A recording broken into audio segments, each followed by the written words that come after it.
मेरो भाइ जस्तो भएर मात्र दिएको लास्टमा मैले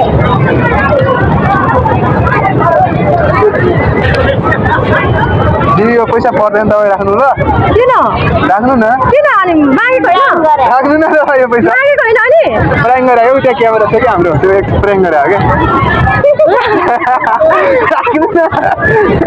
राख्नु न अनि यसो हाई भन्नु त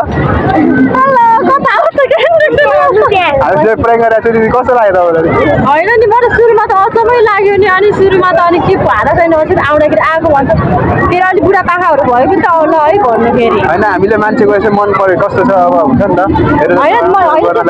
दिन चाहिँ म दिन्छु किनभने तपाईँलाई अब आवाज कहिले कस्तो हुनसक्छ नि त त्यही भएर म चाहिँ दिन्छु कि त्यही भएर चाहिँ मैले तपाईँले पनि यसो हेर्दाखेरि राम्रै देख्छु फेरि यस्तो मान्छे त भाडा छैन भन्नु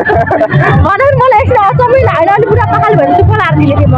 तपाईँलाई देखेँ अनि फेरि यस्तो हेर्छु फेरि होइन फेरि अनि यस्तो मान्छे यस्तो नभन्नु पर्ने भनेर अचम्मै लाग्दै पनि अब बिचरा कहिले हुँदैन नि त सधैँ अब हुँदैन भनेर